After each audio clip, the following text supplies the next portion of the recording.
There were 4 place cards with my name on them. One sat beside Lenora Mercer at the head table, one waited next to Camille near the windows. Briar had tucked hers beside a camera crew she hadn't told anyone she was bringing. Esme's was at the smallest table, where she'd already placed my favorite coffee in a black ceramic mug as if the decision had been made before I arrived, 13 years earlier. Gideon Mercer had taken me from his Vincent Youth residence on the morning I aged out. He'd given me a room, an electrical apprenticeship, and a job no 18-year-old kid from a residential home would have known how to find on his own. For 3 years running, financial magazines had called him the richest man in America. Now his 4 adult daughters were arguing over where I belonged, and Gideon was watching them with the patient amusement of a man observing a game he understood better than the players. "He's sitting with me," Lenora said. Camille didn't look up from pouring water.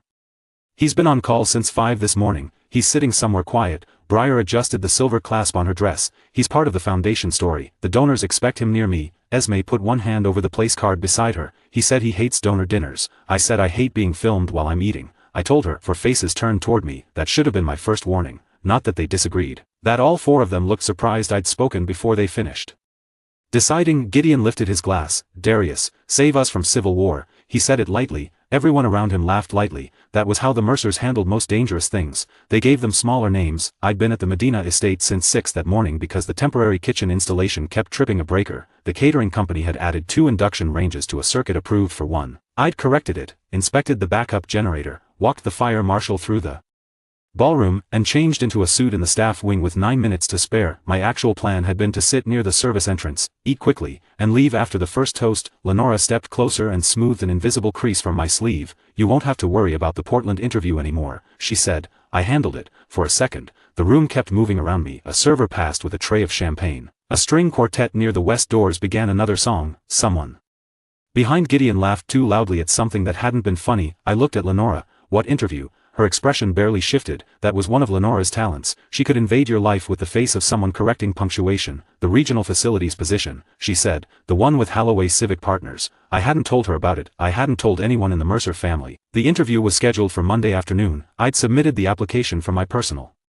laptop, using my personal email, while sitting in a coffee shop in Tacoma. "How do you know about that?" I asked. Briar glanced at Lenora. Camille stopped pouring water. Esme's fingers tightened around the edge of the table. Gideon lowered his glass. Lenora gave me the same look she used when junior attorneys asked questions she considered inefficient. "They called for a reference," she said. "I explained that you weren't seriously considering leaving. They didn't call you. I'm chief counsel for the family office. Eventually, everything reaches my desk." "No," I said, "it doesn't." The quartet played through a soft, expensive version of a song I remembered from a bus station radio when I was 16. The contrast made something inside me go still. Lenora's hand fell away from my sleeve. "You were upset when you applied," she said. "You'd had 3 consecutive overnight calls." "That doesn't answer my question." Camille touched my forearm. "Your pulse is racing." I moved my arm before she could wrap her fingers around my wrist. "Don't." Her eyebrows pulled together. "I'm trying to help. I didn't ask you to check my pulse." Briar stepped between us with a smile aimed partly at me and partly at the nearest donors. "This is becoming more dramatic than it needs to be.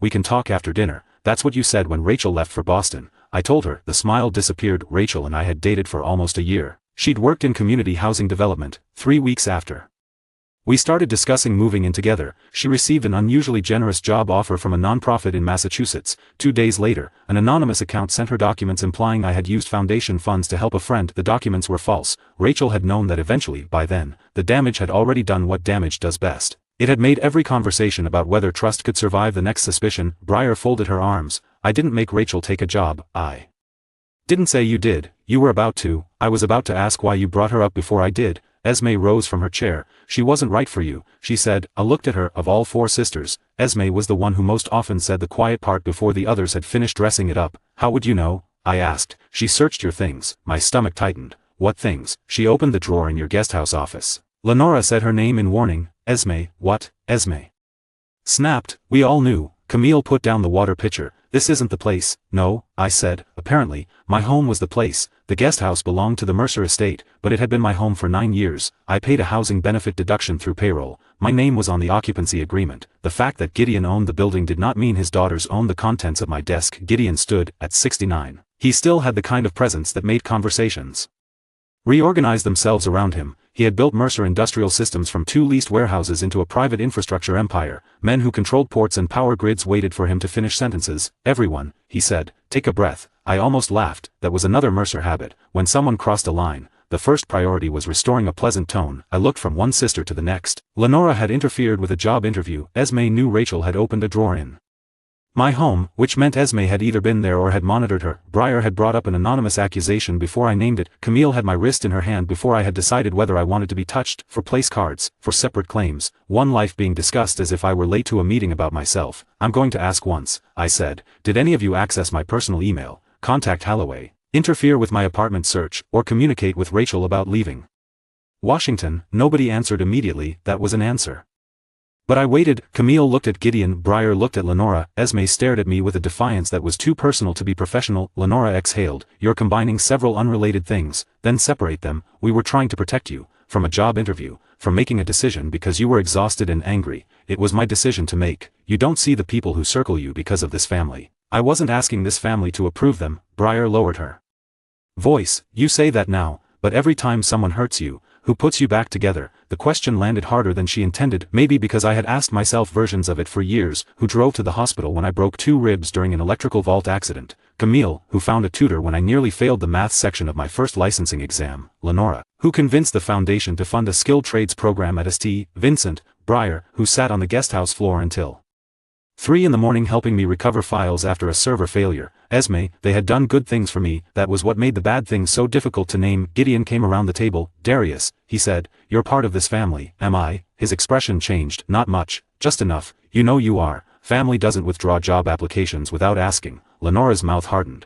No one withdrew anything. My phone vibrated in my pocket. I took it out. The message was from an unfamiliar Oregon number. Mr. Cole, this is Janet Mills with Holloway Civic Partners. I'm sorry to hear you've withdrawn from consideration. I wanted to personally thank you for your time. I read it twice, then I turned the screen toward Lenora. Her eyes moved across the message. She didn't look confused. She looked irritated that the timing had become inconvenient. Who withdrew it? I asked. I told them you weren't available, she said. That isn't what they wrote. They may have interpreted, you used my name, Darius, Gideon said. I raised one hand without looking at him. It wasn't disrespect. It was the first clean boundary I had drawn in that house, and my body knew it before my mind did. Lenora stared at my hand. You will not contact another employer, landlord, doctor, friend, or woman on my behalf again, I said. None of you will access my home, accounts, records, location, schedule, or devices. You will not speak as if I have agreed to something I haven't agreed to. Esme's eyes filled, but her chin lifted. So you're leaving because Lenora made one phone call? No, I'm leaving because all 4 of you are acting like the only problem is that I noticed. Gideon stepped closer. Don't make a permanent decision in a moment of anger. I put my phone back in my pocket. I'm not angry enough yet to make the wrong decision. I went upstairs to the guest house. Behind me, someone called my name. I couldn't tell which sister. Then 2 voices overlapped, and that told me enough. I packed 1 suitcase, work boots, 3 shirts, 2 pairs of jeans, my personal laptop, the envelope containing my electrical license, the photograph Jonah and I had taken outside Street Vincent the day we both aged out. I left the furniture, the estate tablet, the company phone, and the framed foundation awards on the wall at 9:17 p.m. I sent a formal email to Human Resources, effective immediately. I was beginning 30 days of transition leave under my employment agreement. I would be available during business hours for documented facilities handoff, would no longer provide personal, residential, or family support outside my assigned role. My resignation would be effective at the end of the notice period at 9:24. I changed the passwords on my personal email, bank account, cloud storage, and apartment search portal at 9:31. I removed every Mercer address from my emergency contacts at 9:38. I drove my own 14-year-old Ford out through the service gate. The security arm lifted automatically. Halfway across the bridge into Bellevue, my apartment portal sent me a confirmation email. Your application has been cancelled as requested. I hadn't cancelled it, and the request had been submitted 43 minutes before I left the estate. The hotel room cost more for one night than my old room at Street Vincent had cost the state for a week. It was still the first place I had slept in years where no one in the Mercer family had a key. I put the chain across the door, set my suitcase on the luggage rack, and opened the apartment portal on my laptop. The cancellation request had come from my own email address. That didn't mean much by itself. Email addresses could be spoofed, accounts could be compromised, automatic forwarding rules could be hidden where most people never looked. Esme had taught me that at 21. Before her first cybersecurity company had failed and before Gideon funded the second one, she had sat on the guesthouse floor with a bowl of cereal and explained multi-factor authentication to me. Passwords are promises people make to themselves, she'd said. They always think they'll be more careful next time. I checked my login history. There had been a successful account recovery at 8:51 p.m. The request originated from an IP address assigned to Mercer Residential Security. I took screenshots. Then I exported the account activity as a PDF and saved 3 copies. Notice, preserve, verify. Those were the same steps I used after an equipment failure. You didn't blame the breaker until you tested the load, you didn't blame the load until you checked the wiring, you didn't tear open a wall because you disliked the smell. At 10:12, someone knocked, not a polite hotel knock, 3 quick taps, a pause, then 2 more. Camille, she had used that pattern since we were in our 20s. When she'd come to the workshop after hospital shifts with coffee and complaints about residents who thought sleep was a personality flaw, I checked the peephole. She stood in the hall wearing the same dark green dress from dinner, with a wool coat over it and a medical bag in one hand. Darius, she said, I know you're in there. I didn't open the door. How? The desk gave me your room number. That was unlikely. Hotels didn't usually give room numbers to visitors without permission. Did you tell them you were my doctor? Silence. Then, I said I was family. You're not on my reservation. I'm not here to argue. Then what are you here to do? You left after a serious emotional shock. You haven't eaten enough. Your blood pressure was elevated. You didn't take my blood pressure. I know you. I leaned one shoulder against the wall beside the door. There was a time when that sentence would have calmed me. Now it sounded like a claim. Go home, Camille. I brought your medication. I don't take medication. Your anti-inflammatory prescription from the knee injury. That expired 2 years ago. I know. I also brought food. I can order food. You won't. You don't know what I'll do.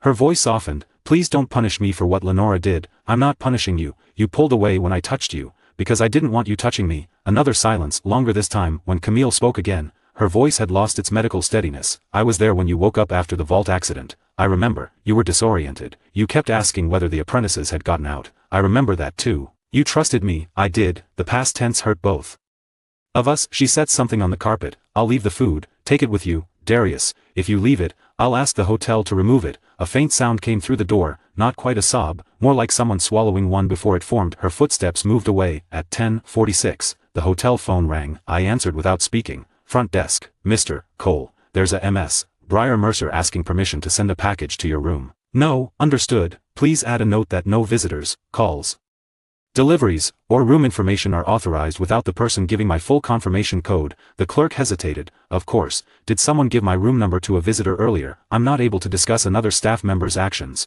but I can have a manager contact you. Please do. At 11:03, Briar sent a text from a number I hadn't blocked yet. I'm not trying to force contact. Dad's guest saw you leave. There are already questions. Let me manage the story before people invent 1. I read the sentence 3 times, not because it was complicated, because Briar could turn control into concern so smoothly that even when I recognized the mechanism, part of me wanted to thank her. Replied once, do not make public statements about me or our relationship. We do not have a romantic relationship. Any employment communication should go through HR. Her answer came immediately. That's a cruel way to describe 13 years. I didn't respond. At 11:20, Esme sent a single image. It was a live map. A blue dot marked the hotel, my hotel. Under it, she had typed, you forgot to disable the emergency family locator. My stomach went cold. I opened the settings on my phone. There was no Mercer app installed. Not anymore. I had deleted the estate safety application months earlier after it started draining the battery. The blue dot moved slightly, not cached. Then, live. I called the hotel manager and asked whether the room had a wired network connection. Then I powered off the phone, removed the SIM card, and placed the device inside the metal ice bucket with the lid on top. It wasn't a perfect Faraday cage, but it made me feel less visible. I sent Esme one message from my laptop, stop tracking me, preserve all access logs, do not delete anything. Her reply arrived as an email, you're being dramatic. The locator exists because you work emergency response, not after I resigned. Your resignation isn't effective yet. My consent is. She didn't answer that. At midnight, the fire chief assigned to the Medina district called my personal number. The call went to voicemail because the phone was still inside the ice bucket. Then the hotel phone rang. Mr. Cole, the front desk clerk said, we have an emergency caller who says he's with the Medina Fire Department. I accepted the transfer. Cole, Chief Barstow said, sorry to bother you. The east generator at Mercer's place is faulting under transfer load. Their new vendor can't find the isolation sequence. I closed my eyes. The east generator fed the ballroom, kitchen, security wing, and part of the medical suite. More than 200 guests were still on the property. A complete failure wouldn't kill anyone, but it could disable fire doors and emergency lighting if the secondary transfer switch also failed. Is there smoke or heat? I asked. No. Any alarms in the fuel room? No. Then it's likely the temporary kitchen connection creating harmonics in the transfer controller. Page 26 of the emergency binder, red tab. They say there's no binder. There is. South wall, inside the gray cabinet marked life safety. I heard someone repeating my words in the background. Barstow came back. Found it. Follow the isolation sequence. Do not bypass the controller. If step 4 fails, shut down the temporary kitchen panel and transfer manually. You coming in? The question stayed between us for 13 years. I had always come in, snowstorm, flood warning, transformer fire, broken water main, false gas alarm. I had arrived before people finished deciding whether they needed me. I'm not the on-call director anymore, I said. Mason Red should be listed as interim contact. He's there. He asked us to call you, then tell him I'll answer one documented technical question. After that, he follows the plan. Barstow paused. You all right, Cole? No, I said, but the generator will be. The transfer succeeded on step 3. I stayed on the line 11 minutes. I documented the call, emailed the notes to HR, and made clear that future emergencies needed to follow the official escalation list. At 12:47, Gideon called. I let it ring. He called again, then he sent a voice message. Darius, I understand that tonight was upsetting. The girls crossed lines. Come back in the morning. We'll establish rules. You don't throw away 13 years because a family has trouble expressing how much it needs you. I sat on the edge of the hotel bed. The word needs did more damage than any insult could have. Not loves, not respects, needs. I thought about opening the voicemail again. I thought about hearing his voice until I found the version of it that had once sounded like safety. Instead, I forwarded it to my personal archive. At 1:15, I received a security alert from the apartment portal. A new recovery phone number had been added to my account. The last 4 digits matched Esme's number. St. Vincent Youth Residence had changed its paint color 3 times and its purpose once, but the front steps still held rainwater in the same shallow dip. I parked across the street at 9 the next morning. The building was no longer officially called an orphanage. Most of us who had lived there hadn't been orphans in the old-fashioned sense. We had parents who were dead, missing, incarcerated, hospitalized, addicted, dangerous, or simply unable to take us back. The state called us dependent youth. The public called us foster kids. Inside St. Vincent, we mostly called ourselves temporary. Jonah Price was waiting in the mechanical room. He had aged out 6 months before me and had been the first person to teach me how to strip wire without cutting half the copper strands. Now he supervised union crews on public infrastructure projects and complained about project managers with the moral conviction of a preacher. He looked at my suit from the night before, then at the suitcase in my back seat. You actually left, he said. I said I did. You also said you were going to quit after the Mercer Lodge flooded in 2022. I was tired. You were always tired.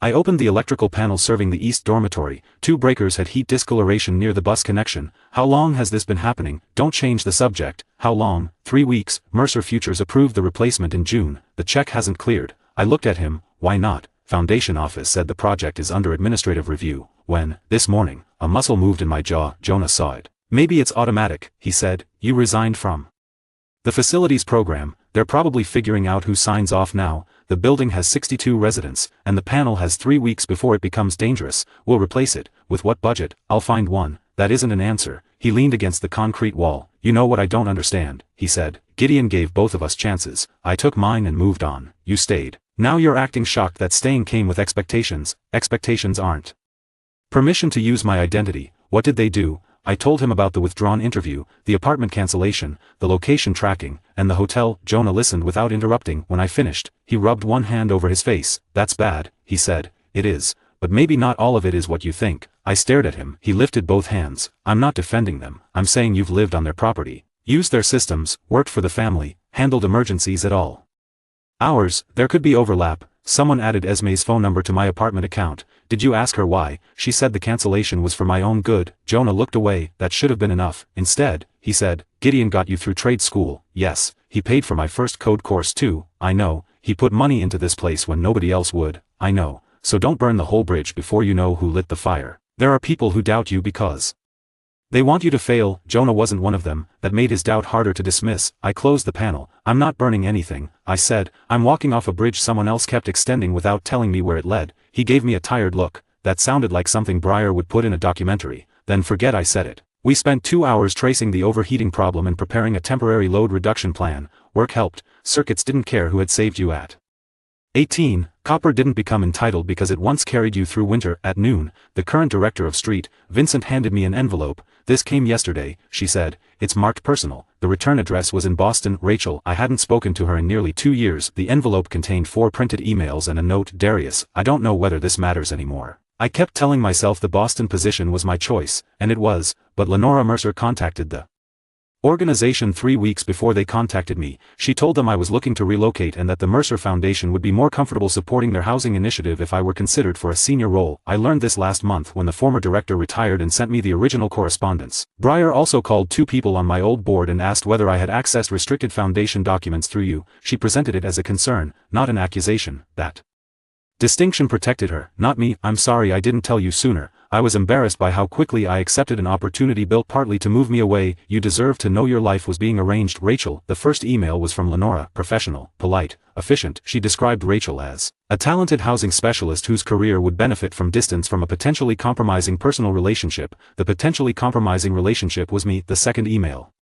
discussed future Mercer Foundation support, no direct trade, nothing so obvious, just a sentence about aligned priorities. The third and fourth emails came from Briar. She asked questions about confidential materials and donor information, questions that sounded responsible until you understood they were designed to make Rachel's employer afraid of what she might have done. I read them twice. Jonah waited near the doorway. You all right? He asked. No. Is that from her? I handed him the pages. His eyes moved slowly, his face changed before he reached the final email. Damn, he said. I took the papers back. This is one relationship, I said, one job, one apartment. What else did I call coincidence because I wanted this family to be good? Jonah had no answer. My lawyer's name was Marisol Kent. She had represented 2 union supervisors in an employment data case and had no professional ties to Mercer Industrial Systems, which in the Seattle area required almost as much research as finding a restaurant without coffee. She met me at 4 in a small office above a bakery in Columbia City. I explained the situation. Marisol took notes without making dramatic faces. I appreciated that. First, she said,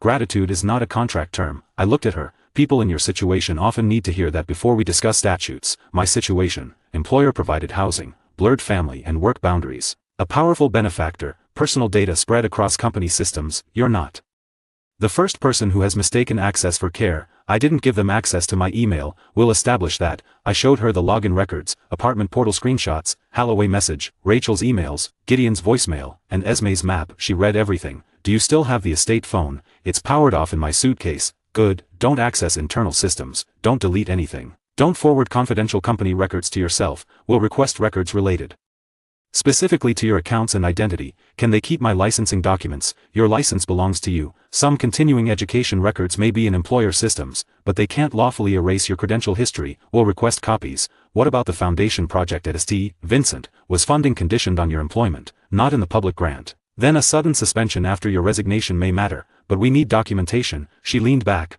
What outcome do you want? The question seemed simple. It wasn't. I want them out of my accounts. That's immediate. I want my career records. Reasonable. I want to leave without them calling every employer in the state. Also reasonable. And I want to know how long this has been happening. Marisol capped her pen. That last answer may cost you more emotionally than the first 3. I know. No, she said. You know it in the abstract. That isn't the same thing. Before I left, she sent preservation notices to the Mercer family office, Mercer Residential Security, Mercer Futures Foundation, Halloway Civic Partners, and the apartment management company. At 6, an email arrived from Northline Secure, the outside vendor that maintained identity access across the Mercer estate. Your request concerning personal access logs has been received. Due to the possibility of unauthorized credential use, relevant records have been placed under preservation hold. Attached was an automated index. Most entries were system codes. One folder title was plain English, Anchor Protocol, D, the folder dated back 9 years. Marisol told me not to open anything Northline hadn't formally released. That was the kind of advice nobody enjoys paying for because it usually means the most emotionally satisfying action is also the worst legal one. I followed it. On Monday morning,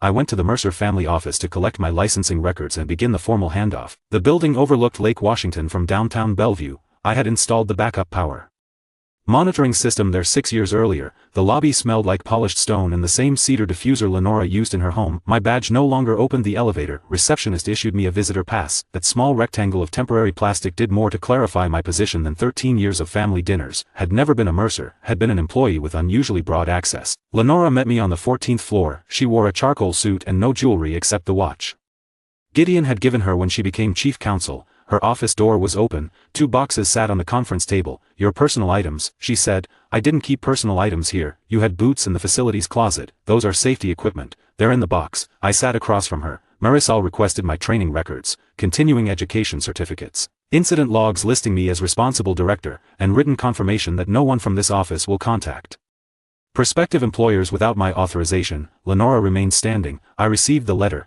Then you know why I'm here. You brought an outside attorney into a family disagreement. You withdrew a job application in my name. I corrected a misunderstanding. You created it. Her eyes narrowed. You were never going to Portland. I had an interview. You hate Portland traffic. I hate plenty of things I'm still allowed to consider. For a second, I saw the younger Lenora who had Sat with me in a public library explaining why liability language mattered. Back then, she had treated knowledge as a way to protect me. Somewhere along the way, protection had become authority. I know you're angry, she said, but you're letting Rachel's letter turn this into something uglier than it was. You knew she wrote to me. Lenora's silence answered. How? She contacted the foundation director before mailing it. And the director called you. She was concerned about me receiving mail about a former grantee involving herself in a sensitive employment matter. I laughed once. It had no humor in it. You still don't hear yourself. I hear myself clearly. I'm the only person in this family who has consistently thought beyond the next emotional reaction, by making decisions for everyone, by cleaning up consequences before they become crises. I wasn't a crisis. You were 18 years old with 2 shirts, a toolbox missing half its sockets, and no permanent address. The sentence hit because it was true. She saw that. Her voice softened. My father gave you an opportunity. I made sure people didn't exploit it. Camille kept you alive when you worked yourself into the ground. Briar made the public care about your programs. Esme built systems around your safety. And what did I do? Lenora frowned. For 13 years, I said. What did I do for this family? That isn't the point. It's exactly the point. You keep listing what you gave me like I've been standing still since I was 18. You're twisting gratitude into resentment. No, I'm separating gratitude from obedience. Her face closed. I won't apologize for preventing you from throwing away your future. My future is the part you keep removing from the sentence. She turned toward the window. Father wants to see you. I'm here for records. He's at the house. Then he can contact Marisol. He asked you to come home. I don't live there. That stopped her, not dramatically. Lenora didn't do dramatic. She simply held her breath a fraction too long. I left with 1 box of safety boots, partial training records, and no written employment confirmation. At noon, Holloway Civic Partners called. Janet Mills sounded embarrassed. We've decided not to proceed with your interview, she said, because I withdrew. That was part of the confusion. What was the other part? A pause. We received a call suggesting your departure involved access to sensitive family infrastructure. From whom? I can't disclose that. Did they claim I mishandled information? Not directly. People with money rarely needed to accuse you directly. They only needed to create an atmosphere in which another person became afraid to trust you. I understand, I said. I'm sorry. So am I. By 3, I had returned the company phone, estate tablet, and work vehicle. The vehicle hurt more than it should have. It was a white utility truck with no luxury features and a dented rear bumper. I had driven it through snow, smoke, and one flood deep enough to carry patio furniture across a private road. The truck belonged to Mercer Residential Holdings. Still, handing over the keys felt like placing 13 years on a counter. Mason read, my interim replacement, signed the receipt. You sure about this? He asked. No, he waited. I'm sure staying would be worse. That's different. It's enough. Gideon was waiting beside my old Ford when I left the garage. He wore no tie. His driver stood 20 feet away. You're making this difficult, Gideon said. It was already difficult. Not like this. I unlocked the car but didn't open the door. He looked older outside the estate, not weak, just less protected by scale.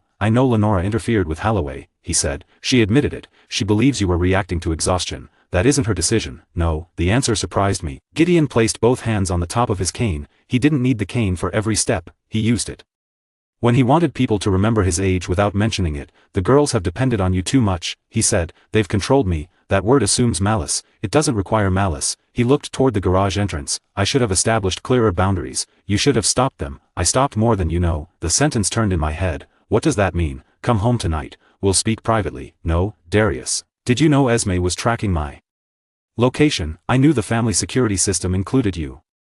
Did you know Lenora arranged Rachel's job? I knew Lenora believed the relationship was damaging you. Did you know Briar investigated her? Briar investigates everyone. Did Camille have access to my medical records? His expression altered only slightly. That was enough. What did she access? He asked. You tell me. I don't know, but you're not surprised. Gideon looked down at his hands. The girls have never had normal lives, he said. Their mother died when Esme was 9. Every relationship around them came with money attached. You were the first person who stayed without asking for more, so you let them claim me. I encouraged them to trust you. That isn't the same thing. It became more complicated. When he didn't answer, I opened the car door. Darius, I brought you out of street, Vincent, because I saw something in you. I know. I gave you a place in this family. You gave me a job and a room. Those mattered. But you don't get to use them as keys forever. His jaw tightened. You're speaking to me as if I purchased you. I'm trying to find out whether you think you did. I got into the car. He rested one hand on the roof before I could close the door. The archive you requested contains internal security material, he said. Some of it will be taken out of context. Then context should help you. You have no idea what releasing it could do to my daughters. I looked at him through the open doorway. That's the first thing you've said that makes me think I should see it. That evening, Marisol called. Your employer has offered 12 months of salary. continued insurance, and title to the guesthouse if you sign a comprehensive confidentiality agreement. The guesthouse, yes, they want to give me the building they kept entering. That was also my reaction. What would I have to keep confidential? Any personal conduct by Gideon or his daughters, any security records, any foundation governance issue, and any claim involving interference with employment or housing. I sat in my Ford outside a grocery store. The steering wheel vibrated faintly with the engine. 12 months of salary would give me time. The guesthouse was worth more than I could earn in a decade. I imagined accepting it, changing the locks, planting something in the narrow yard, telling myself I had won. Then I imagined living every day inside a gift designed to close my mouth. No, I said. Marisol was quiet. You don't need time to think. I've spent 13 years thinking gifts were proof I belonged. I'm done confusing property with freedom. Then I'll decline. An hour later, the licensing board portal flagged my account. Employer verification incomplete. Until the missing documentation was submitted, my renewal application could not proceed. A license doesn't disappear because one employer delays paperwork. It does become harder to start a new job when the renewal window is closing and the richest family in the state has just implied you can't be trusted around infrastructure. Marisol sent a demand for my records. The family office responded that archived incident documentation required review for confidential information. That review had no stated deadline. I spent Tuesday morning at the Department of Labor and Industries office in Tukwila, explaining 13 years of continuing education to a clerk who had never heard of me and did not care who Gideon Mercer was. That was refreshing. It was also insufficient. Had certificates for most courses. 3 advanced training modules had been administered internally by Mercer Industrial Systems. Without verification, I could renew at a lower classification and complete additional testing. How long? I asked. 6 to 8 weeks for the next exam opening. I nodded. 6 to 8 weeks without taking the projects I was qualified to supervise. Not ruin, not homelessness. Just the kind of practical pressure that made a bad offer begin to look reasonable. Returned to the hotel and found an envelope under my door, no name on the front. Inside was a key card to the Medina guest house and a note in Camille's handwriting. You don't have to forgive anyone, just sleep somewhere familiar. I carried the card to the lobby and asked the manager to place it in the hotel safe as documented property. At noon, Breyer posted a statement. She didn't name me. She wrote about the emotional complexity of supporting someone who later reinterprets care as control. The post included a photograph from the previous year's Street Vincent fundraiser. Breyer stood at a podium. Gideon sat behind her. I was in the background, kneeling beside a trainee who was wiring a demonstration panel. Thousands of people knew exactly who she meant. Comments appeared within minutes. Some praised the Mercer family for helping a troubled young man. Some wondered whether money had been demanded. One person wrote that people from unstable childhoods often sabotaged healthy attachment. I closed the screen. My phone rang. Jonah. You saw it? He asked. Yes. You going to respond? No. She's making you look ungrateful. I know. You can't let that stand. What should I say? The truth. Which part? That one sister redirected my girlfriend, one withdrew a job application, one tracked me, and one had my hotel room before I gave permission. When you put it like that, that's how it happened. He exhaled. The panel at St. Vincent is getting worse. I'll come tonight. You don't work for the foundation anymore. I know how to stabilize it. You also don't have a current supervisory authorization until the renewal clears. I can advise your licensed crew. Darius, what? You keep leaving the family and then doing all the work that made them need you. I didn't answer. Jonah continued. Maybe let something be somebody else's problem. There are kids sleeping above that panel. Then help me replace it. Don't help Mercer pretend their system still works because you do. That distinction stayed with me at 6. 3 union electricians met us at St. Vincent after their regular shifts. One brought surplus breakers from a school modernization project. Another called a supplier who agreed to hold the invoice for 30 days. We shut down the East Dormitory, moved residents into the recreation wing, and replaced the damaged assembly. Nobody filmed it. Nobody named a program after anyone. At midnight, when power returned, a 17-year-old boy named Louis stood in the doorway wearing socks and holding a phone charger. You fix it? He asked. We did. He looked past me at Jonah and the crew. You all work here? No. Then why'd you come? Jonah pointed at me. He has trouble minding his business. Louise considered that. Sounds expensive. It is, I said. He plugged in the charger and went back upstairs. I laughed for the first time since the dinner. It lasted maybe 3 seconds. It still counted. The next morning,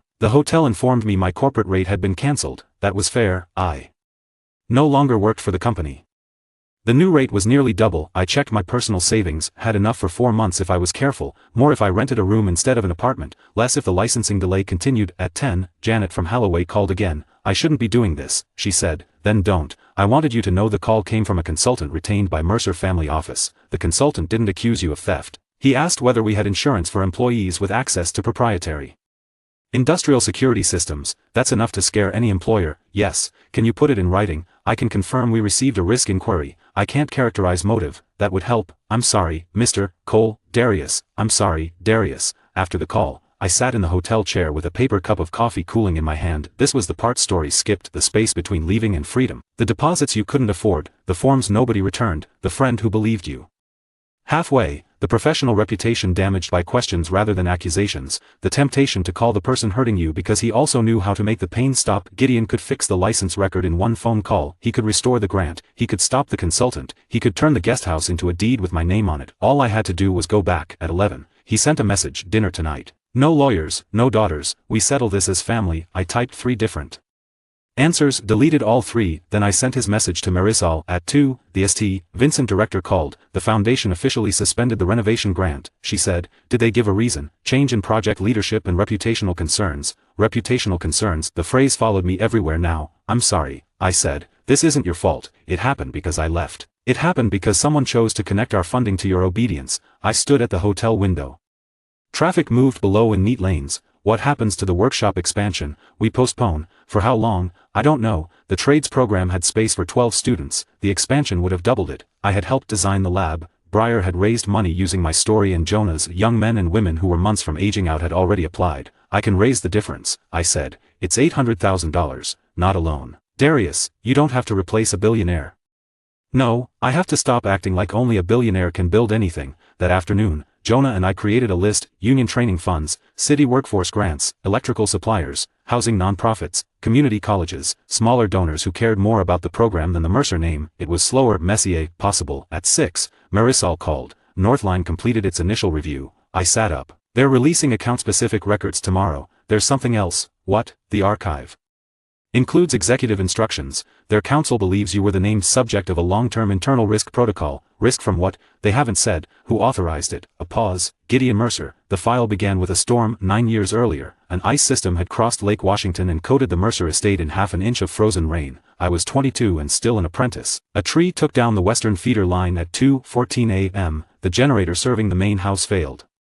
Because a fuel line heater had been installed backward, Gideon was in Zurich, Lenora was stranded downtown, Camille was working at Harborview, Breyer had a panic attack when the security shutters stopped responding, Esme, 18 at the time, tried to override the network and locked out half the estate, had restored heat, opened the shutters manually, calmed Breyer, and kept Esme from damaging the controller. The next morning, Gideon sent a memo: Darius is unusually effective at maintaining calm among the girls, formalize his access across residential systems, ensure he remains available during family disruptions, his presence functions as an anchor in ways conventional staff cannot replicate. At the time, that might have been a compliment. The later documents changed it. Northline released the account-specific records in Marisol's office. We read them on a monitor that faced away from the windows. The folder contained 9 years of permission changes, access requests, incident reports, and executive notes. Some were legitimate, had consented to emergency location services while working remote sites. I had authorized medical contacts after the vault accident. I had given Lenora permission to review one employment contract when I was 23. I had allowed Esme to install security tools on the guesthouse network after a break-in. Consent had existed, then it had expanded without me. A permission granted for one purpose became permanent access for another. Esme had queried my phone location 63 times in the last 18 months. Only 11 queries corresponded to work emergencies. Camille had requested confirmation of my urgent care visits through a family concierge medical service. The service refused to release full records, but it confirmed appointment dates and discharge status because she identified herself as my physician and emergency family contact. Breyer's department had paid an outside reputation firm to review Rachel's employment history, social media, and professional contacts. Lenora had used my old estate recovery email to reset the apartment portal. She had also contacted Holloway. The documentation did not prove every motive. It didn't need to. Then Marisol opened the executive correspondence Gideon had written separately to each daughter over several years. To Lenora, you understand structure. Darius respects competence and reliability. If you want his trust, make his future easier to manage, not harder. To Camille, he responds to genuine care but minimizes his own needs. You are the one most capable of teaching him that dependence does not equal weakness. To Breyer, Darius gives your work credibility because people trust him. Make sure he understands that your public purpose and his are inseparable. To Esme, he will not abandon you if you give him a reason to feel responsible for your safety. Do not test that loyalty carelessly. I read the final sentence again. Do not test that loyalty carelessly, not do not test it, do it. Carefully, Marisol stood near the conference table with both arms folded. There's more, she said. I wasn't sure I wanted more. She opened a memorandum dated 4 years earlier, after Gideon's first major cardiac procedure. The subject line read succession stability. The memo did not say that any daughter had to marry me. It wasn't that crude, it was worse in a quieter way. Gideon wrote that his daughter's leadership conflict threatened the family foundation and private holdings. He described me as The only individual whose judgment all four seek and whose withdrawal they uniformly fear. He instructed advisors to observe which daughter could establish the most durable personal alliance with me. That daughter, he suggested, would demonstrate the emotional discipline required for greater family authority. I sat back. For years, each sister had believed winning my trust might also win their fathers. The competition had never been entirely about romance, it was love mixed with fear, status, grief, and succession. The feelings might have been real, the experiment was real too. Did they know about the memo? I asked. Not this exact document, Marisol said. Northline's logs suggest only Gideon, 2 retired advisors, and Lenora later accessed it. Lenora knew, she opened it 18 months ago, 18 months around the time Rachel left. I stood and walked to the window. Below us, a delivery truck stopped in an alley. A man in a reflective vest rolled a pallet through the rain. Ordinary work, clear purpose, no hidden emotional assignment. I thought the daughters lost control, I said. Marisol didn't answer. He designed it, he created incentives, she said carefully. They still made their own decisions. I know, that mattered. Gideon hadn't forced Lenora to withdraw my application, he hadn't forced Esme to track me, he hadn't forced Briar to investigate Rachel or Camille to use medical access as intimacy. He had given each of them a story in which possessing me meant safety, love, and their father's approval. Then he had watched them live inside it. What are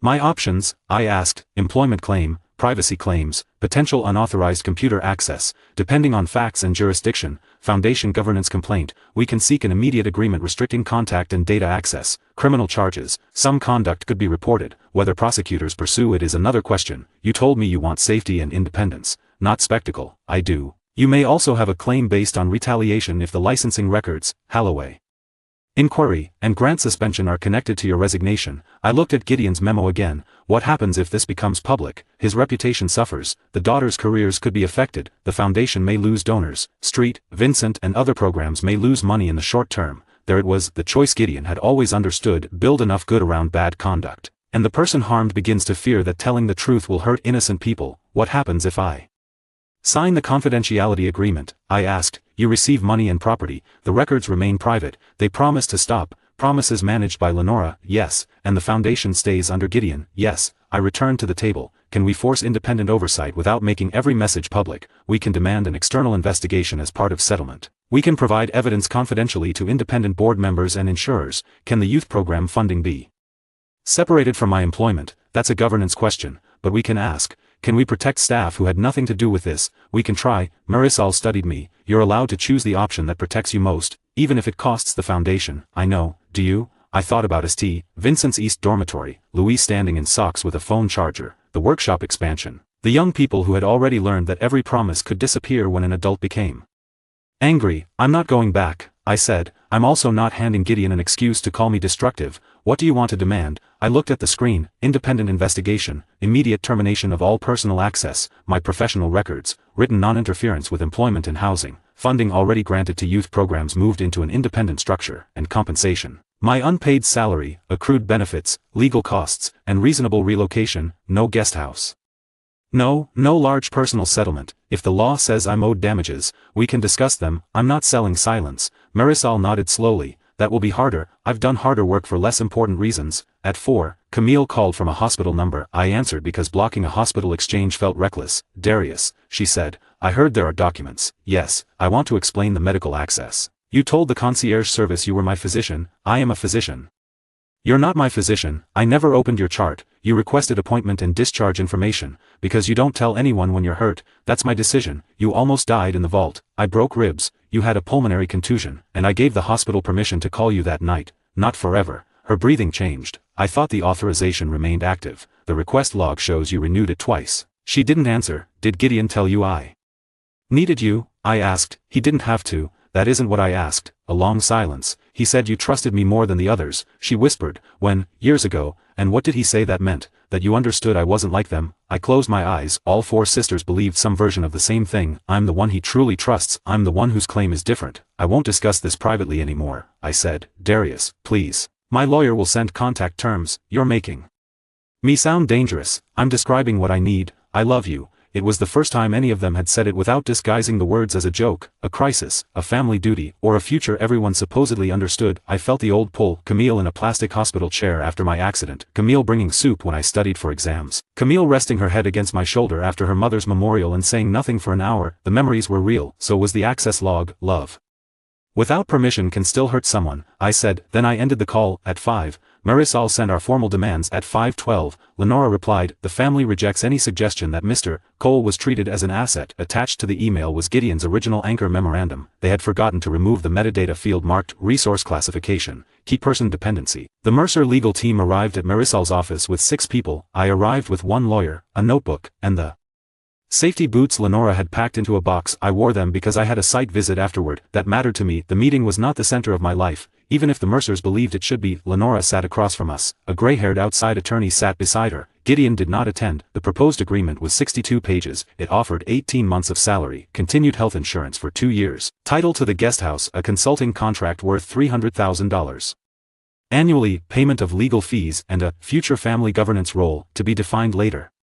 In return, I would agree not to disclose personal conduct, internal communications, security practices, foundation operations, or the circumstances of my departure. The agreement also described the sisters' actions as good faith protective measures arising from intertwined personal and professional relationships. I read that phrase twice, good faith protective measures, I said. The outside attorney folded his hands. That language avoids unnecessary blame, it avoids accurate nouns. Lenora looked at me. The offer gives you permanent independence. No, it pays me to remain connected. The consulting agreement is optional. It gives the family a reason to keep contacting me. You can decline assignments. Then why include it? No one answered. Marisol slid a shorter document across the table. Our counterproposal, she said. 9 pages. No property transfer. No consulting agreement. No future governance role. It required full release of my professional records, written correction to Holloway and any other contacted employers, prohibition on further employment or housing interference, deletion of personal data not required by law, independent review of the anchor program, suspension of disputed access permissions, separation of existing youth program grants from family employment decisions, reasonable salary, benefits, relocation, and legal costs, and a neutral employment reference. The outside attorney read it.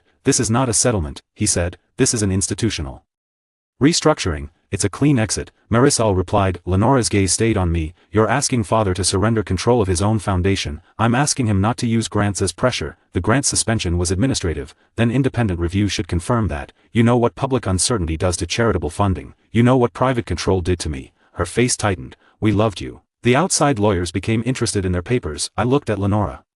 You withdrew my job application because you were leaving during a period of instability. You arranged Rachel's relocation. She accepted the job. You accessed the anchor memo. Her eyes shifted. You knew what your father had done, I said. I knew he trusted your judgment. You knew he was watching which one of you could build a durable alliance with me. Lenora's jaw moved once. He was dying, she said. He had surgery. We didn't know the outcome, so you decided my life could be part of the succession plan. I decided the family needed stability, and you were willing to become the person who provided it. Her eyes shone. But she didn't cry. You think I wanted to compete with my sisters for you. I think you wanted to win. That landed. Lenora looked down at the counterproposal. I was the one who made sure your contracts were fair, she said. You were. I protected your pension. You did. I stopped father from assigning you to the Alaska project when your knee was injured. I know. I have spent years making your life easier. You also removed choices that made you uncomfortable, because you don't always understand what people want from you, and you do. Yes. The answer came too quickly. I sat back. There it is. Her expression changed. What? The part where you believe knowing me means you can overrule me. The meeting ended without agreement. At the elevator, the outside attorney approached Marisol and asked for 48 hours. We gave them 72. I drove south to a public housing complex near Rainier Beach. Jonah's crew was replacing obsolete electrical panels in 6 buildings constructed in the 1970s. The project manager had agreed to let me work temporarily as a planning consultant while my license documentation was resolved. The job paid less than half my Mercer salary. Nobody called me after hours unless water was entering a live panel. The first building had aluminum branch wiring, overloaded kitchen circuits, and maintenance records written in 3 different systems. It was honest chaos. A tenant named Mrs. Alvarez watched me label a panel. You knew? She asked. Yes, you know what you're doing. Usually, that's not very reassuring. It's more reassuring than a man who says always. She nodded. Fair. By lunch, I had identified 7 urgent repairs and a cheaper sequencing plan that would keep residents from losing power for more than 4 hours at a time. The project manager looked at my notes. Mercer trained you well, he said. The comment caught me, then I realized I didn't have to reject it. They gave me access to complicated systems, I said. I did the training. He looked up. Fair enough. That evening, Marisol called. Camille contacted the outside investigator independently. What investigator? The foundation's insurance carrier insisted on appointing one after reviewing the preservation notice. What did she say? She confirmed Gideon encouraged each sister to see you as a Stabilizing partner. She also admitted renewing the concierge medical authorization. Why? She says she won't join a unified family response. I sat in my Ford outside the housing complex. Workers carried tools into a storage container. Is she apologizing? Not through counsel. That means no. It means she may be separating herself from the others. That wasn't the same as choosing me for years. Every shift in the Mercer family had been translated into a question about who would get closer to me. I refuse to do it now. What does it change legally? I asked. It confirms parts of the archive, then use it for that. The next morning, Northline suspended Esme's administrative access pending investigation. By noon, Lenora's authority over family office personnel data was also suspended. At 3, Breyer deleted her public post. At 4, she replaced it with a video. She sat alone in a plain room, without makeup or foundation branding. I have spent my career telling stories about power, she said. Recently, someone close to my family has accused us of misusing ours. I cannot discuss confidential details, but I can say that love is complicated when one person's private choices affect an entire community. She never used my name. She didn't need to. Behind her, on a shelf, sat a photograph of the two of us at St. Vincent. Breyer's video reached 2 million views in 3 days. Not because anyone knew the facts, because people enjoy a story where they can choose a villain. Before breakfast, some viewers decided I had exploited the Mercer family. Others decided Breyer was confessing to a cult. A podcast host called me the mystery orphan at the center of America's strangest billionaire family. I turned down every interview. That frustrated Breyer more than any public response could have. Narrative requires opposition. Silence gives it nothing to cut against. The independent investigator interviewed me on Thursday. Her name was Helen Ward. She had spent 20 years examining misconduct at private foundations and spoke with the calm of someone who had seen rich people rename self-interest in every available vocabulary. We met in a rented conference room. What did you believe your role was in the Mercer family? She asked. Employee, friend, sometimes family, sometimes, when they wanted closeness, and when they didn't, staff. She made a note. Did Gideon Mercer ever directly ask you to form a romantic relationship with one of his daughters? No. Did he imply it? He asked whether I had considered what it would mean to build a life with someone who understood the family. When? Several times. Usually after one of the daughters had a crisis. Did he name a daughter? No. Did you have romantic feelings for any of them? I looked at the table. That was harder than the access logs. Yes, I said. For which one? At different times. More than one. Helen waited. I continued. Lenora made me feel capable when I was young. Camille made me feel cared for. Breyer made me think the work we did had meaning. Esme made me feel like I was the one person she didn't have to perform around. Did you act on those feelings? No. Why? Because every time I got close to one, the other 3 reacted, and Gideon always found a reason. The timing was wrong. Did that seem unusual? It seemed like family. Was there physical violence? No. Threats? Not direct ones. Sexual coercion? No. Financial dependence? Complicated. My salary was mine. Housing, vehicle, insurance, and much of my professional network came through them. Could you leave? I did. That wasn't my question. I understood. Could I leave before I knew what they had done? Legally, yes. Emotionally and practically, I had never believed leaving was an acceptable option. I could have, I said. I didn't believe I was allowed to do it without becoming the worst person in the story. Helen nodded. That distinction matters. The sisters were interviewed separately. I learned the results through counsel. Lenora blamed Esme's unauthorized technical access and described her own calls as family office risk management. Esme produced messages showing Lenora had asked her to monitor whether I visited Rachel's apartment. Breyer claimed she had commissioned reputation research to protect the foundation. Lenora produced budget approval signed by Breyer describing the research as relationship risk containment. Camille admitted her own conduct and confirmed Gideon's private encouragement. Then she provided messages from Breyer and Lenora discussing how to prevent me from accepting an out-of-state job. The alliance broke apart in 48 hours. I didn't celebrate. People imagine vindication feels warm. Mostly, it felt like watching a building reveal that every wall had been carrying weight nobody designed it to hold. At the housing complex, work continued. We found damaged neutral conductors in Building 4. A resident had been losing appliances for months because voltage fluctuated between units. The project manager gave me authority to redesign the replacement sequence. I thought you were just helping with planning, he said. So did I. You want the contract. My license renewal isn't complete. We can list you under engineering coordination until it is. I'm not an engineer. Then facilities coordination. That I can do. He offered me 6 months of work, no estate housing, no private driver, no family dinners, a written scope, a reasonable salary, and an end date. It was one of the cleanest gifts I had ever received. I signed after Marisol reviewed the contract. Jonah took me to lunch. He waited until we had food before speaking. I owe you an apology. Yes. He stared at me. You could make me work for it. I've had enough complicated apologies. I thought you were forgetting what Gideon did for us. I was afraid of that too. You weren't. No. I remembered it so completely I forgot what I did after. Jonah nodded. I saw the foundation suspension and thought maybe you had pushed too hard. I nearly went back because of it. What stopped you? The panel. He Frowned, at Street, Vincent, we replaced it without Mercer money, with donated equipment and 3 men working overtime. It was slower, much slower, but nobody owned the result. Jonah smiled. That sounds expensive. It is.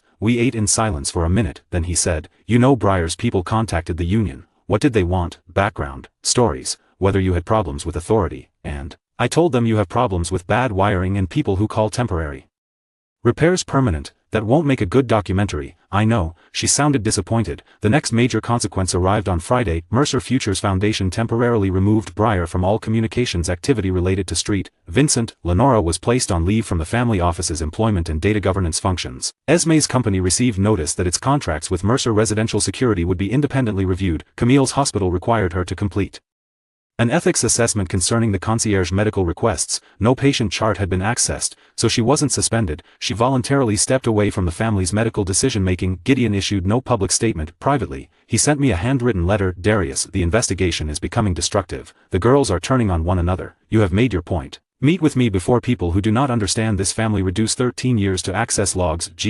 I read it twice, then I gave it to Marisol. What do you want to do? She asked. Meet him. She raised an eyebrow. With you present, I added, that's better. He thinks I'm trying to make a point. What are you trying to do? Finish leaving. The meeting was scheduled for Monday. On Sunday night, Esme emailed me from a new address. He's going to offer you part of the family office. I didn't reply. A second message arrived. He thinks if you choose one of us, everything will stabilize. Then a third. Lenora thinks you'll choose her. Breyer thinks you're punishing her because you love her. Camille says she doesn't want anything, which means she thinks you'll trust her most. You should know I'm the only one telling you the truth. I closed the laptop. For sisters, for separate claims. Even while warning me about the game, Esme was still trying to win it. The mediation room had no windows. I suspected that was intentional. Wealthy people preferred private conflict in rooms where nobody could accidentally look. Toward a normal world, Gideon sat at one end of the table. Lenora, Camille, Breyer, and Esme sat along one side. Their attorneys sat behind them. Marisol and I sat opposite. It was the first time all 4 sisters had been in the same room with me since the birthday dinner. No place cards this time. Gideon began without greeting me. I have reviewed the proposed settlement. Good. It is unacceptable. Then we don't have an agreement. His attorney shifted slightly. Gideon ignored him. You are asking me to surrender the foundation to strangers. Independent trustees aren't strangers, they're governance. The foundation exists because I built it. It serves young people who shouldn't lose programs because I resign. The suspension was temporary. It happened the morning after I left. A new facilities director had not been appointed. The grant documents don't require one. Lenora spoke. We have agreed to restore all existing grants, under independent administration. No, she said, then the pressure can happen again. Breyer leaned forward. You're treating us like criminals. I'm treating documented access like documented access. I never entered your apartment. You paid people to investigate Rachel, to protect the foundation. You used foundation money to manage my relationship. She had access to you. The words left Breyer's mouth before she could shape them into something safer. I looked at her. She looked away. Camille sat with both hands folded in her lap. Esme watched everyone. Gideon opened a leather folder. There is another solution, he said. Marisol glanced at me. Gideon continued, you have become essential to the family's stability and to several operational systems. I am prepared to create a permanent independent office under your control. I resigned. You would not be an employee in the traditional sense.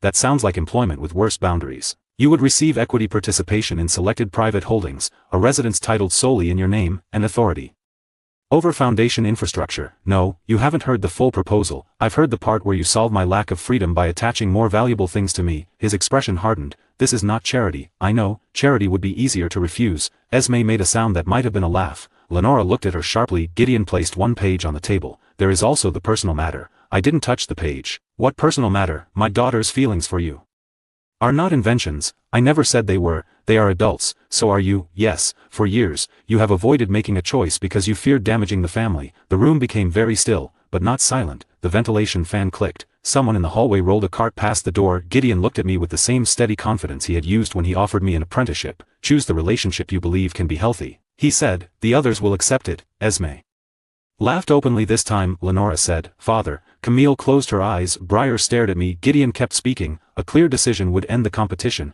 It would also reassure the trustees that the family remains unified. There it was, a life partner as governance strategy, a relationship as a structural repair. I looked at each sister. Lenora's posture remained perfect, but one hand gripped the edge of her folder. Camille looked ill. Breyer's expression held hope and fear in equal measure. Esme looked almost triumphant, as if Gideon had finally admitted the game she believed she understood best. Did you tell each of them I trusted her most? I asked. Gideon frowned. I encouraged their individual strengths. Did you tell Lenora I respected competence? She is competent. Did you tell Camille I needed care? You often did. Did you tell Briar our work made us inseparable? Your purposes were aligned. Did you tell Esme I wouldn't abandon her if I felt responsible for her safety?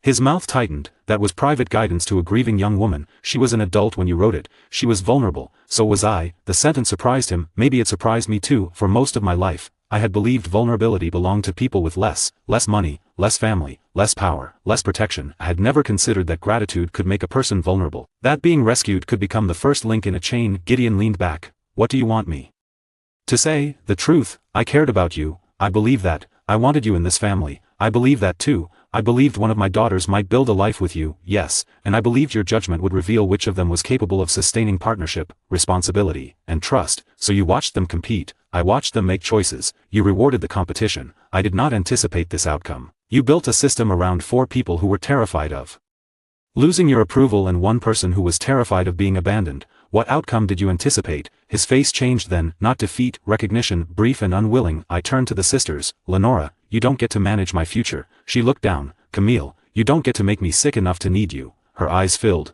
Briar, you don't get to tell the public what our relationship means. Briar pressed her lips together. Esme, you don't get to track me because being able to find me makes you feel safe. Esme's expression cracked. You're talking like none of it was real. I'm saying real feelings don't create ownership. You loved us, she said, in different ways, at different times. Yes. Briar inhaled sharply. Lenora finally looked at me. And now I don't trust any of you enough for a private relationship. Camille wiped one cheek with the heel of her hand. Ever? She asked. I'm not promising future access to make this moment easier. Gideon's attorney began to speak. I stopped him. I'm not choosing one of them. Gideon's face settled into something colder. You may regret making an absolute decision while emotions are elevated. This decision took 13 years. I slid our settlement proposal forward. I will complete the documented facilities handoff. I will not return as a consultant. I will not accept property, equity, or a family role. I authorize the relevant evidence to be provided confidentially to the independent trustees, the insurer, and investigators. Lenora's head lifted. Once you do that, you can't control how far it goes. I know, the foundation could lose donors. That's why the evidence is going to trustees, not the internet. Briar looked at me. You could destroy my career with one interview. Yes. The answer startled her. I continued. I could release your messages. I could show people how you used my childhood in donor campaigns while managing my private life. I'm not going to do that. Why not? Because protecting myself doesn't require feeding strangers pieces of your worst moments. Her eyes lowered. I looked at Gideon. But I won't hide facts that an independent board needs to protect other people. Marisol placed a pen beside me. I signed the authorization. Gideon watched my hand. The signature was not the settlement. It was permission for the investigation to continue without family office control. The difference mattered. When I stood, Esme spoke. If you walk out, I'll tell them everything. About St. Vincent. I stopped. What does that mean? Her face had gone white. I have your intake records. Marisol stood immediately. You will preserve those records and make no disclosure, she said. Esme looked at me. Not Marisol. You told me things. When I trusted you, you don't get to make me a stranger. I don't have to make you one, I said. You're doing it yourself. I left the room. This time, nobody followed, at least not that day. Lenora came to the housing site on Wednesday. She wore flat shoes and a navy coat that cost more than the temporary office trailer. She stood outside the safety fence until Jonah noticed her. You have a visitor, he said. I can see that. You want me to send her away? No, I want witnesses. Lenora heard him. I'm not here to create a scene, she said. That's what people say when they arrive uninvited. She accepted that without argument. We spoke beside a stack of conduit while 2 electricians worked within sight. I signed the revised data restriction, she said. I know. I also sent correction letters to Halloway and the apartment company. I received copies. I'm stepping away from the family office until the investigation is complete. That sounds appropriate. Her mouth tightened. You always did that. Did what? Turn pain into procedure. It kept the lights on. It also kept anyone from knowing what you wanted. You knew enough to withdraw a job application. She looked toward the building. I was wrong. It was the first clean apology any of them had offered. No explanation attached, no request for immediate forgiveness. I waited. Lenora continued. I read Father's memo 18 months ago. I should have told you. Yes, I convinced myself it only confirmed something that already existed. What? That you would eventually choose one of us. Which one? She looked at me. Me. The honesty hurt less than another careful answer would have. Why? Because I understood the life. I understood your work. I understood Father. I thought the others wanted intensity and I wanted permanence. You wanted control that lasted longer. She flinched. That's not all I wanted. I know. That was the tragedy of it. None of them had only wanted control, they had also wanted comfort. recognition, loyalty, and love. People rarely harm others with a single motive. Is there any chance? Lenora asked. No, she nodded once, then she left. Camille wrote a letter instead of visiting. She did not ask for forgiveness, she listed the medical access she had requested, the dates she had renewed the concierge authorization, and the ways she had convinced herself that my reluctance to ask for help meant I needed someone to ignore my refusal. At the end, she wrote, I don't know whether I loved you or loved being the person you called when you were hurt. I'm going to find out without using you to answer the question. I gave the letter to Marisol, then stored a copy. Briar sent a proposed public correction. It was 4 paragraphs long and still managed to make her the central character. Marisol returned edits. The final statement was 2 sentences. My previous comments improperly suggested that a former Foundation employee had acted against the community's interests. I had no factual basis for that implication, and I regret making it. She posted it without my name. That was enough. Esme did nothing for 10 days. No calls, no emails, no location maps. I began to relax in small, embarrassing ways. I left my laptop on a table while I showered. I stopped checking the hallway before opening my hotel door. I signed a lease on a 1-bedroom apartment in Beacon Hill. The building was old but clean. The bedroom window faced west. The electrical panel had been updated in 2018 and labeled correctly, which felt like a favorable omen. I moved in on a Saturday. Jonah helped carry boxes. I owned less than either of us expected. 13 years in a billionaire's house and you've got 1 chair, he said. It's a good chair, it folds, that's a feature. At 6, he left. At 7, I ordered Thai food. At 7:30, I heard a cabinet close in the kitchen, was standing in the bedroom with a box of books in my hands. I put the box down. The apartment was quiet. Then the refrigerator door opened. I walked into the hall. Esme stood barefoot in my kitchen. She wore black jeans, a gray sweater, and the expression of someone who believed she had arrived before an argument rather than after a crime. A paper bag of groceries sat on the counter. For 1 second, neither of us spoke. Then I looked at the front door. The lock showed no damage. How did you get in? You used the same smart lock vendor the estate uses. I created a new account. The installer left default administrative recovery active. My hands went cold. Leave. I brought food. Leave now. You haven't been eating properly. You don't know what I eat. I saw the delivery records. Leave. Her eyes filled. You let Lenora come to your work. She stayed outside the fence. You read Camille's letter. My lawyer received it. You let Briar post a correction. None of them entered my home. I was checking whether the lock was safe. By using it, I found a vulnerability. You exploited it, to prove it existed. No, you came inside because you wanted to know whether you still could. Her face tightened. You don't understand what it's been like. What? Not knowing where you are. That's part of being separate people. You were always there. I was on call. You stayed. When Mom died, I worked for your father. You sat with me. Yes. You promised you wouldn't disappear. I was 22, you were 18, you were having a panic attack during an ice storm. You promised. I promised I would stay until the power came back. She stared at me. In her memory, the sentence had become permanent. Maybe that was how obsession worked. It took 1 moment of safety and tried to force the entire future to repeat it. You made me believe you were different, she said. I am different. Then why are you abandoning me like everyone else? I'm not abandoning you. I'm refusing access. That's the same thing. No, it feels the same. I believe you. She looked startled. I continued. Feeling abandoned doesn't mean another person has to surrender his life to stop the feeling. Her mouth trembled. You're going to call the police. I'm going to ask you to leave 1 more time. And if I don't, I call. She looked around the apartment. 1 chair, 4 boxes, a lamp on the floor, nothing from the estate except my own clothes and tools. You chose this over us. I chose having a door that means something. She grabbed her shoes and left. I did not touch the groceries. I called the property manager, documented the unauthorized entry, disabled the smart lock, and requested a mechanical deadbolt. Then I called Marisol. You need a protection order, she said. I don't want her arrested. A civil protection order is not the same as asking for criminal prosecution. She accessed your account after formal notice and entered your home.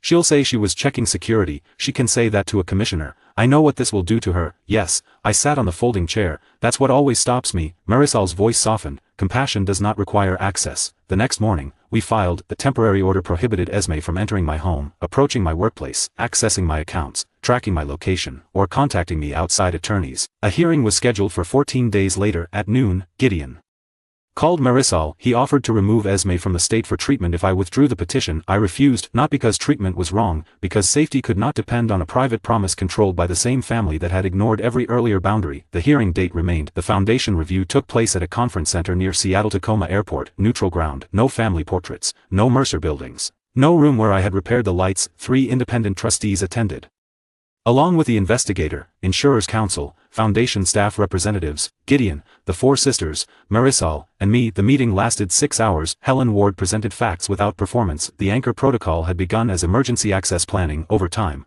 its permissions expanded, family members used employer systems for personal purposes. Foundation resources supported private reputation research, grant decisions became entangled with my employment dispute, Gideon succession. Communications created incentives for his daughters to treat my trust as evidence of leadership fitness. No single memo ordered them to control me. The system made control useful. When Helen finished, one trustee asked Gideon whether he disputed the findings. He sat with his cane between his knees. I dispute the interpretation of intent, he said. The trustee adjusted her glasses, not the events. Some events were unauthorized. Did you describe Mr. Cole as an anchor? Yes. Did you direct advisors to observe which daughter formed the most durable alliance with him? Yes. Did you tell each daughter how she might earn his trust? I gave my daughters guidance. Did Mr. Cole know he was being evaluated as part of succession planning? No. Did he consent? No. Gideon looked at me. I believed the outcome would benefit everyone. It was the most honest thing he had said, not because it excused him, because it revealed the rule he had lived by. If the outcome looked stable, he believed the process could be forgiven. I leaned toward the microphone. You never asked what outcome I wanted. He held my gaze. I thought I knew. That's the problem. One trustee asked whether I wanted to make a victim impact statement. I disliked the phrase. It sounded like a role I would be expected to perform. I want to address the funding structure, I said. I explained how St. Vincent's grant suspension had affected the workshop expansion. I described the East Dormitory panel, the delayed training spaces, and the risk created when programs depended on personal loyalty to one benefactor. I did not describe every private message. I did not tell them which sister I had once imagined kissing. I did not turn pain into entertainment. I asked that existing youth program grants be placed under an independent restricted fund with written criteria unrelated to Mercer family employment. The trustees approved the motion pending final legal review. Gideon voted against it. Then, after a long pause, he changed his vote. The final governance resolution required independent administration of the youth transition grants, permanent separation of family office personnel systems from foundation beneficiary data, external approval for related party contracts, suspension of Lenora and Breyer's foundation governance roles for 2 years, termination of Esme's security contracts with Mercer residential entities, and annual privacy audits. Camille had no formal foundation authority to suspend. Her hospital handled the medical issues separately. She completed ethics counseling and removed herself from every Mercer family medical authorization. The trustees requested Gideon's resignation as foundation chair. He could have fought. He had enough influence to delay the process for months. Instead, he looked at me, then he signed. The signature was small. The consequence was not. After the meeting, Gideon asked to speak privately. Marisol remained 5 steps away. We stood in a hallway near a vending machine. Once, there was no expensive setting to make his words feel larger. I did not take you from St. Vincent to use you, he said. I believe you. His expression shifted. You do. I think you saw a kid with ability and gave him an opening. That's what happened. And later, you saw a man who could stabilize your daughters. He looked toward the conference room door. Yes, you forgot those were 2 different decisions. I thought keeping you close protected you too. From what? Being alone. I almost smiled, not because it was funny, because it was so complete. He had never understood that being alone and being free could exist in the same room. I was alone before you, I said. That doesn't mean every form of belonging is healthy. They love you. I know, you love them, in ways I'm going to have to grieve. His eyes lowered. Esme is not well. I know. The order will remain on her record. It will remain because she entered my home after being told not to. She is receiving treatment. That's good. Would you reconsider after the hearing? No. His jaw tightened. You have become very absolute. I spent years being flexible where I should have been clear. He leaned on the cane. I am sorry. I waited. He continued. I am sorry I used your loyalty as a management tool. I am sorry I confused your gratitude with permanent consent. I am sorry I taught my daughters that earning your dependence was the same as earning your trust. It was not a perfect apology. Perfect apologies do not exist outside edited speeches. It was enough to tell me he understood part of the harm. It was not enough to restore the relationship. Thank you, I said. He looked at me as if waiting for the next sentence. There wasn't one. At the protection order hearing, Esme did not contest the core facts. Her attorney argued for a limited order rather than a broader no-contact provision.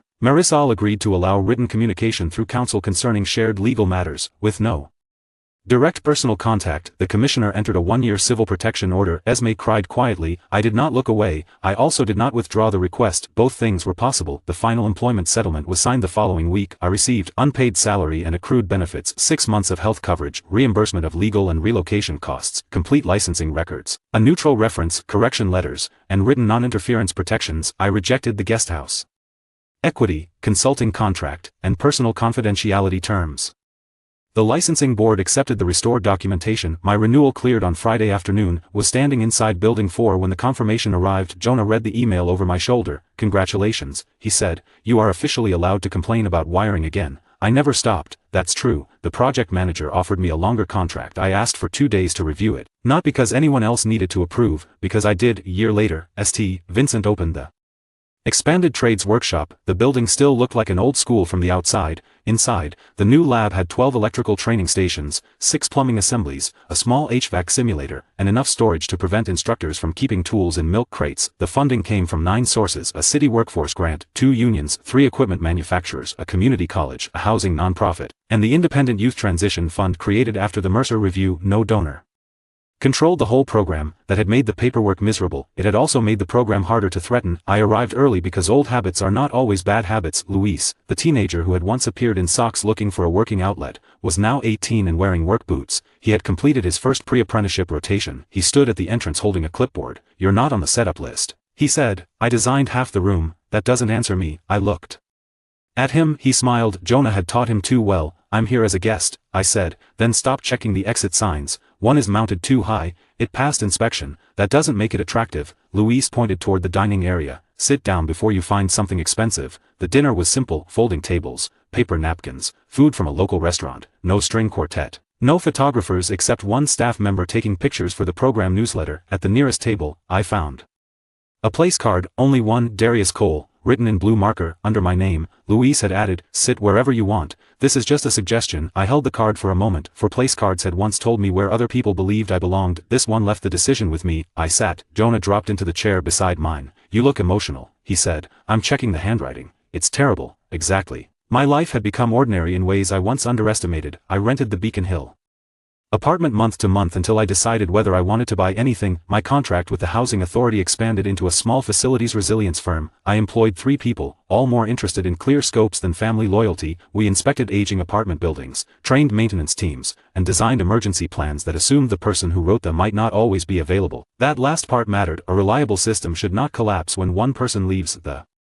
lesson applied beyond buildings. Lenora returned to private legal work outside the family office. She sent one formal apology through counsel when the protection provisions expired. I acknowledged receipt and did not reopen contact. Breyer's documentary was never completed. She continued producing nonprofit media, but an independent ethics officer reviewed every project involving vulnerable participants. Camille remained at the hospital. 6 months after the hearing, she sent a final letter stating that she would not contact me again. She wrote that she was learning to ask whether help was wanted before offering it. I believed her. Belief did not require reunion. Esme complied with the protection order. Through counsel, I learned she had sold her interest in the security company and entered long-term treatment. I hoped she became well. Hope did not require access either. Gideon resigned from the foundation but remained chairman of Mercer Industrial Systems. He sent birthday cards. The first contained a check. I returned it. The second contained only a handwritten sentence: "No obligation to answer. I hope the work is good." I kept that one in a drawer, not as proof that everything was repaired, as proof that some people could learn one boundary at a time. The workshop director tapped a spoon against a water glass. Conversations quieted. "We're here to recognize the first graduating class from the expanded program," she said. 12 young people stood near the training stations. Some had foster families in the room, some had caseworkers, some had nobody they considered family. I knew the posture of the one standing alone, shoulders loose enough to look casual, eyes measuring every exit. Gratitude prepared in advance because gratitude made adults more comfortable. When my turn came to speak, I left the printed remarks on the table. "I aged out of this building 13 years ago," I said. "A wealthy man gave me an opportunity that changed my life." People glanced toward the independent fund representative. I continued, "I will always be grateful for that opportunity. I also spent a long time believing gratitude meant I had to become whatever the person helping me needed." The room remained quiet, not shocked, listening. Someone can help you and still be wrong about what you owe them. Someone can love you and still cross a boundary. Someone can give you a beginning without owning the rest of your story. Luis stood with his arms folded. I looked at the graduates. "You are allowed to learn from people without becoming their project. You are allowed to accept a job without giving away your private life. You are allowed to leave a place that once saved you if staying begins to cost you yourself." I paused.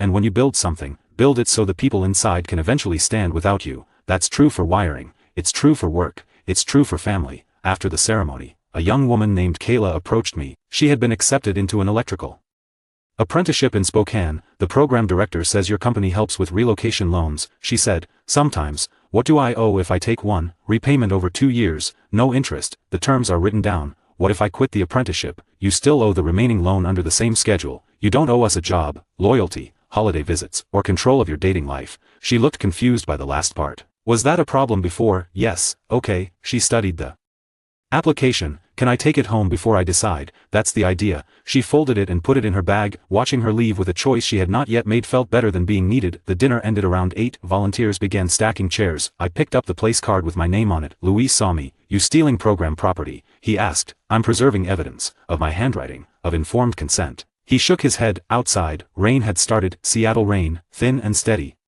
turning the parking lot lights into pale circles on the pavement. For years, I had imagined freedom as a dramatic exit, a gate opening, a car crossing a bridge, a final sentence delivered perfectly enough to make everyone understand. It wasn't any of those things. Freedom was checking my own calendar, choosing a contract after reading it, locking a door and knowing the lock meant no, caring about someone without surrendering to them, remembering the help I received without rewriting the harm. I unlocked my truck. It was not the Mercer utility vehicle, it was a used service truck purchased with a business loan carrying an ordinary interest rate and no emotional conditions. The passenger seat held site plans for a senior housing project. My phone showed 2 missed calls, one from Jonah, one from a project manager. No location requests, no family emergency, no message asking me to return and stabilize people who refuse to stabilize themselves. I placed the handwritten card on the dashboard. Darius Cole, sit wherever you want. I started the engine, for the first time in my adult life. Nobody else had prepared a place for me and called it destiny. I had work in the morning, I had a home with one key, and I had the right to decide where I went next.